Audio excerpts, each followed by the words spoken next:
Koble sleeps in her car on the side of a snowy road. The sound of a passing car honking jolts her awake. She sits up, rubbing her hands together to warm them. The cold bites at her skin as she looks out at the desolate landscape.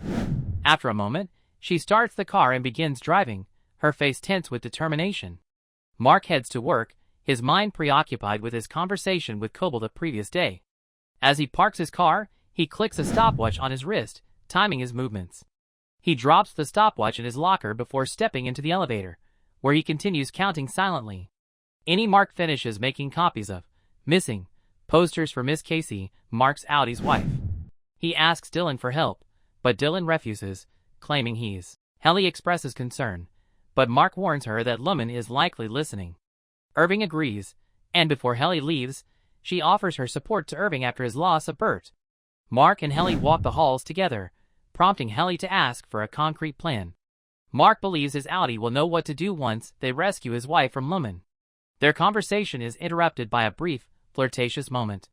They giggle but say nothing, and Mark quickly snaps out of it, refocusing on their mission. Mr. Milchick walks the halls, visibly frustrated. He punches blue balloons as he goes, his irritation mounting. Meanwhile, Irving sits next to Dylan, who seems anxious. Irving shares his theory about the dark hallway paintings, suggesting that no one truly retires. They just disappear down those halls. Dylan refuses to join him, and their conversation is cut short when Miss Wong arrives, requesting Dylan follow her. Milchick enters an office where Natalie waits for him. She informs him that he's on a phone call with the board, who hope he feels supported in his new role. They present him with paintings depicting him in various moments of the care cycle, as if he were running the company. Milchick finds the gesture meaningful, but Natalie cuts him off when the call ends, congratulating him before leaving. Koble continues driving, spotting a sign for Salt's Neck. In her back seat, there's tubing resembling a CPAP device. However, she suddenly makes a hard U-turn, heading back the way she came. Mark and Helly continue searching the halls, triggering motion sensor lights as they go. They knock on a door they believe was used by the baby goat man, and find the room empty. In the corner, they discover a small hallway, just the right size for a baby goat.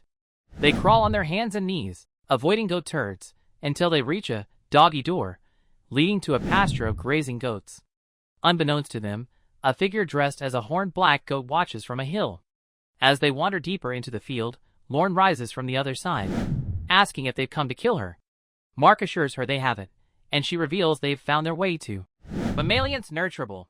Irving wanders the halls of Lumen, and eventually finds his way back to optics and design. He stares at a painting until Felicia notices him. They embrace, and Felicia tells him it's good to see him. Mark shows Lorne the image of Miss Casey. Lorne dismisses their search, claiming their department doesn't have time for wellness. Mark pushes further, and Lorne rings a cowbell, summoning other team members to surround them. She warns them they should have left. Huang leads Dylan to the security room, where he sees monitors displaying his life as an Audi. Behind him, Gretchen, his Audi's wife, stands up and greets him. Huang leaves, giving them 18 minutes together. Dylan and Gretchen discuss their life, including Gretchen's questions about Huang. Dylan concludes his Audi is a, but Gretchen reassures him, showing him photos of their family. Dylan mistakes an Old West dress-up photo for reality, asking if they live on a cattle ranch. Irving and Felicia reminisce about Bert. Felicia reveals it took Bert 2 hours to do his hair the first time he visited Irving. In return, Irving shows Felicia his sketchbook, which contains a picture of Bert that he drew every day they didn't see each other. At the end of the notebook, Felicia finds a drawing of the dark hallway. She asks Irving how he knows about the exports hall, and reveals that optics and design used to drop things off there. Irving asks if she still knows the way. Before letting them leave, Lorne demands to see Helly and Mark's bellies. Confused, they comply, but the mammalians note they don't have pouches, clearly believing the rumors about NDR. Dylan and Gretchen's time comes to an end.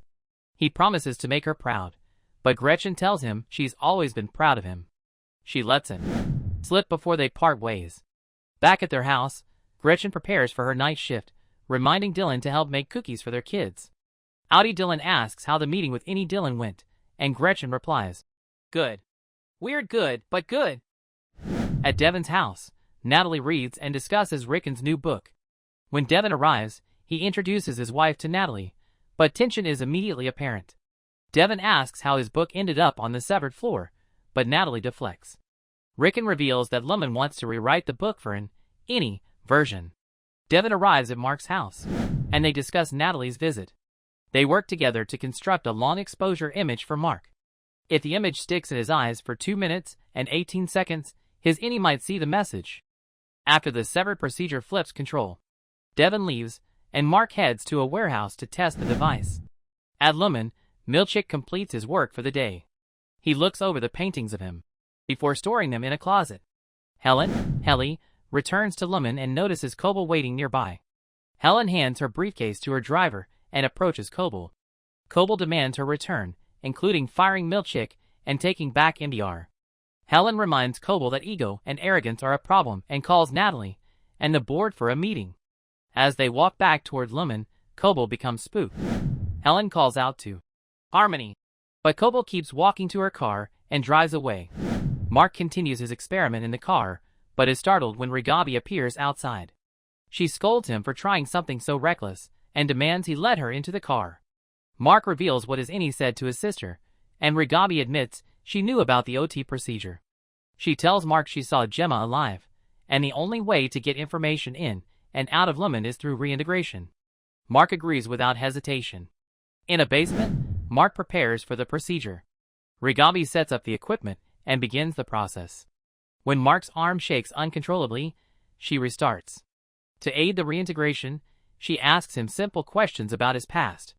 As the magnets and oscilloscopes fluctuate, Mark begins to alternate between his innie and outie selves, particularly during his introduction at Lumen. If you enjoyed our recap video, make sure to hit like and don't forget to subscribe to our channel. For more amazing videos, press the bell icon so you never miss an update.